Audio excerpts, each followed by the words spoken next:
겨울마다 환자가 늘어갔고 겨울 식중독이라 불리는 노로바이러스하고 로타바이러스 감염 환자가 증가하고 있습니다. 이 겨울이면 식중독에 안 걸릴 것이라는 안일한 생각에 자칫 신경을 안 썼다가 노로바이러스나 로타바이러스에 감염될 수 있다 하는데요. 오늘은 두 바이러스에 대해서 자세히 알아보겠습니다. 예, 동아대병원 가정의학과 신보경 교수 전화 연결돼 있습니다. 교수님 안녕하십니까? 네, 안녕하세요. 초대해 주셔서 감사합니다. 동아대학교 병원 가정의학과 신보경입니다. 예, 반갑습니다. 그 겨울 식중독 환자가 증가하고 있습니다. 흔히 뭐 여름에 식중독 많이 걸리는데 겨울에 이런 바이러스가 유행하는 이유가 있겠죠? 네, 일반적으로는 바이러스는 낮은 기온에서 번식력이 떨어지는 경향이 있습니다. 그러나 노로바이러스와 로타바이러스는 오히려 낮은 온도에서도 높은 생존력을 유지하면서 전파력이 강한 특징을 가집니다. 노로바이러스는 영하 20도 이하의 낮은 온도에서도 장시간 생존이 가능하고요. 60도에서 30분 동안 가열하여도 감염성이 유지됩니다. 그리고 일반 수돗물의 염소 농도에서도 불활성화가 되지 않을 정도로 저항성이 강합니다. 로타바이러스 역시 유사하고요. 동시에 소량의 바이러스만으로도 쉽게 감염될 수 있을 정도로 전염성이 높은 바이러스랍니다.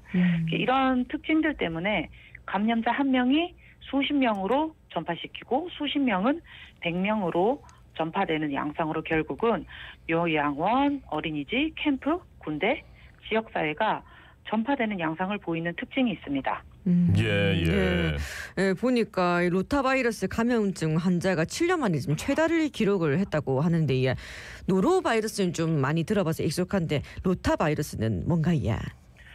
예, 로타바이러스는 한국에서는 주로 이제 겨울에서 봄 사이에 영유아에게 심한 설사를 일으키는 바이러스성 장염의 원인 바이러스입니다. 그래서 오히려 우리 아기 엄마들에게 더 유명한데요. 네. 특히 이런 생후 6개월에서 24개월 사이에 영유아에게 발생률이 높고 5세 이하의 대부분의 아이들이 한 번쯤 감염을 경험합니다. 이런 감염 경로는 이제 오염된 물이나 이제 음식을 통해서 감염이 되지만 감염자의 비말이라고 우리가 표현을 하는 작은 침방울이나 분변을 통해서도 이제 전파됩니다. 결국은 우리의 입으로 들어오게 되는데요. 우리가 실제로 남의 분변이나 침을 볼 일도 만질 일도 잘 없는데 어떻게 감염되는지 이제 궁금하실 텐데요. 네, 감염자가 손을 덜 씻은 채로 접촉한 물건을 우리가 바이러스가 묻어있는 물건을 또 접촉함으로써 바이러스가 묻게 되는 것이 나도 모르게 나의 입으로 들어갈 수 있습니다. 특히 음식을 조리하는 과정 중에서 바이러스에 오염되면서 입을 통해 몸속으로 들어오면서 쉽게 감염을 일으킬 수 있습니다. 그러니까 노로바이러스도 뭐 주요 감염 경로는 비슷한 거죠? 로타나 노로나, 그죠? 네, 감염 경로는 거의 동일합니다. 그러면 제가 듣기로는 노로바이러스에 걸려도 그러니까 장에 염증이 안 생긴다? 이게 왜 그런 겁니까? 예, 노로바이러스에 감염이 되면 우리가 알고 있는 어떤 특정한 장염은 배가 아프고 복통이 일어나고 출혈성 설사가 있을 수 있고 그런 전형적인 장염과는 다른 기전으로 증상이 나타나는데요. 네네. 일반적인 이런 세균성 장염은 강한 염증을 반응을 유발해서 나타난다고 우리가 표현을 하고 노로바이러스는 장 상피 세포를 바이러스가 직접 감염을 시키고요. 장 상피 세포의 미세 육모 구조를 변화시켜서 영양소와 수분 흡수를 방해하면서 기능을 손상시키는 기전으로 발생합니다. 그래서 장내 환경의 삼투압이 변화하면서 대량의 수용성 설사가 발생하는 것이 중요한 기전인데요. 그래서 아이들이 이제 잘 못 먹거나 이러면 엄마들이 이제 안타까운 마음에 설탕이든 탄산음료나 과일 주스 등을 먹일 수 있는데 이것은 금지입니다. 증상을 더욱 악화시킬 수 있기 때문입니다. 장에 들어가면은 또 더 막 상피 세포가 다치니까 그런 거예요? 어떻게 되는 거죠? 삼투압이 더 증가시킬 수 있기 때문에 설사가 더욱 악화됩니다. 더 많이 나는구나. 모르고 그렇게 먹이시는 분들도 있을 것 같은데. 물 먹어야 되니까 아이들도 안 먹으니까, 그죠? 주의를 하셔야겠습니다. 가장 좋은 거는 연한 보리차를 먹이시는 것이 가장 좋습니다. 그렇겠죠.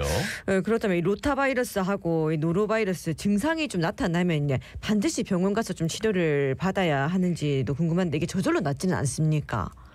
노로나 이제 로타바이러스 장염은 특별한 치료 없이 저절로 회복이 될 수 있습니다. 노로바이러스의 이제 특수한 항바이러스제는 아직 없습니다. 그리고 노로바이러스나 로타바이러스 장염에서도 경험적 항생제 치료도 하지 않습니다. 이렇듯 이제 대부분 자연 회복이 가능한 바이러스 장염이지만 네. 이것이 중증도나 환자의 상태에 따라서 병원의 치료가 필요할 수 있습니다. 이런 합병증의 위험이 높은 경우는 이제 역류화나 노인, 면역 저하자, 임산부, 심한 탈수 증상을 보일 때인데요. 예. 이런 경우가 입이 바짝 말라 있고 혀가 바짝 말라 있을 때, 네, 맞아요. 소변량이 아주 감소했을 때, 그 다음에 두 눈이 움푹 들어가 있는 경우를 말합니다. 그리고 이런 증상 외에도 구토나 고열로 인해서 음식물과 수분 섭취가 어려운 경우나 혈변을 보인다든지 심한 복통이 동반됐을 경우는 즉시 병원을 방문해야 합니다. 예, 당연한 말씀인데 사실 야, 이거 저절로 낫는데 식중독 그렇게 하기에는 너무 힘들거든요. 제가 한번 걸려봐서. 그렇게 아프다면서요? 당장 수액이라도 맞아야지. 안 그러면 진짜 너무 힘들어서. 그죠? 예. 네, 맞습니다. 앞서 노로바이러스, 로타바이러스 낮은 기온에서 잘 버틴다. 이 녀석들은 왜 이러는 겁니까 도대체? 이 바이러스는 원래 특징이 이제 번식 또 저희가 복제라고 표현을 하지만 이런 바이러스들이 반드시 숙주세포의 근처에 가까이 살면서도 이제 생존을 이제 유지를 하는데 노로바이러스와 로타바이러스는 이런 숙주세포 없이 바깥 환경으로 나왔는데도 불구하고 생존력이 뛰어납니다. 이런 특징들 때문에 낮은 온도에서도 높은 생존율을 유지하는데요. 겨울철에는 공기가 특히 건조해지면서 우리가 앞서 말했던 비말이라고 하는 이 작은 침방울이 더욱 작아져 있고 바이러스가 먼지와 함께 공중에 둥둥 떠다닙니다. 이러다 보니까 전파력이 높아지는데요. 우리가 이제 추운 겨울이다 보니까 실내에서 보내는 시간이 많고요. 네, 밀폐된 공간에서 여러 사람이 함께 지내다 보니까 바이러스가 더욱 쉽게 퍼질 수 있는 환경이 만들어지는 겁니다. 여기에서 겨울철에 노로와 로타가 유행하기 쉬운 여기에 있는 키포인트입니다. 예. 아까 노로바이러스하고 로타바이러스의 중증 같은 경우에는 치료가 또 필요하다라는 말씀해 주셨는데 혹시 이 바이러스들로 인해서 사망하는 경우도 있습니까? 어떻습니까? 네. 일반적으로 우리가 노로바이러스와 로타바이러스의 감염은 자연적으로 회복된다. 앞서 말씀드렸지만 심한 경우에는 사망에 이를 수도 있습니다. 우리 세계보건기구라고 하는 WHO 많이 들어보셨을 텐데요. 네네.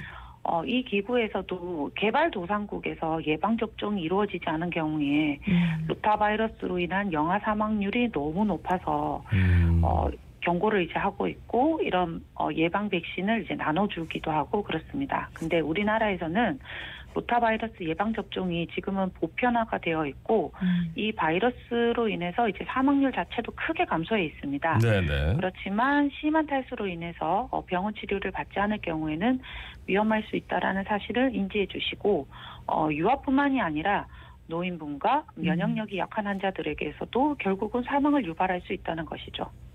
그렇군요.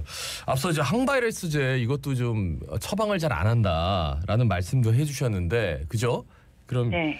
근데 예방 백신은 있다고 말씀하셔가지고 저희가 그 예방 백신이 필수 접종에 들어가나요? 네. 로타바이러스 감염증은 국가 예방 접종으로 영아에게 무료 백신 접종을 지원하고 있습니다.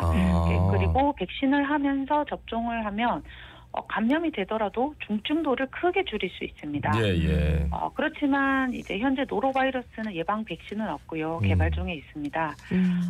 로타바이러스 근데 백신이 성인분도 이제 접종이 가능할까요?라고 이제 질문을 주실 수 있는데요. 네네. 로타바이러스 백신은 현재는 이제 영유아를 대상으로 이제 개발된 백신이고 성인에게는 접종이 권장되진 않습니다. 성인은 감염이 되더라도 증상이 경미하거나 무증상인 경우가 많고 로타바이러스는 거의 모든 사람이 5세 이전에 한 번 이상 감염이 되기 때문에 따라서 성인은 이제 대부분 자연 면역을 획득한 상태다라고 그래요? 판단하기 때문에 추가 접종은 하지 않습니다. 다만 이제 우리가 면역 저하에 이제 있는 성인이다라고 이제 판단을 할 때는 의료진과 상담 후에 이제 접종 여부를 결정합니다. 면역 저하의 어떤 뭐 여러 가지 상태가 증상이 있을 나타나면 그리고 상태가 된다면 예, 그렇다면 이 노로바이러스나 이 로타바이러스에 걸리면 생활할 때 저희가 좀 어떤 점을 주의하면 좋겠습니까? 일단 노로바이러스와 로타바이러스 모두 이제 환자가 사용했던 공간이라든지 이제 화장실, 특히 또 그리고 환자의 분비물이 묻었다고 생각되는 오염된 물품 이런 것들은 우리가 이제 시판용으로 파는 이제 왁스를 희석해서 1:50 정도면 되거든요. 그런 희석물을 묻힌 천으로 닦아내고 소독하고, 그다음 환자의 이제 분비물을 우리가 이제 청소를 할 때는 이제 비말을 통해서 또 감염되지 않도록 마스크와 장갑을 반드시 이제 착용을 해야 됩니다. 네네.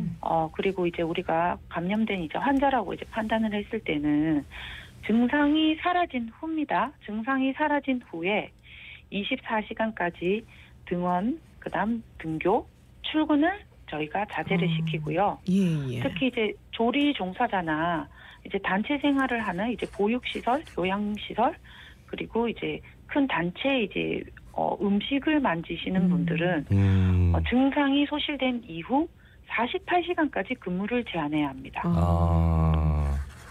그만큼 바이러스가 오래 이제 생존에 있을 확률이 높으니까요. 그러면 이제 다 네. 나아도 하루 정도는 또 쉬어줘야 되네요, 그죠? 아이들도 그렇고. 당연합니다. 예. 그래야만 그 다음에 이제 바이러스가 이제 안 퍼지는 거예요? 그 환자로부터 이제 배출이 증상이 멈췄는데도 불구하고 길게는 2주까지도 배출이 된다는 논문이 있습니다. 예, 알겠습니다. 말씀 잘 들었습니다. 고맙습니다. 고맙습니다. 예, 감사합니다. 네, 지금까지 동아대병원 가정의학과 신보경 교수였습니다.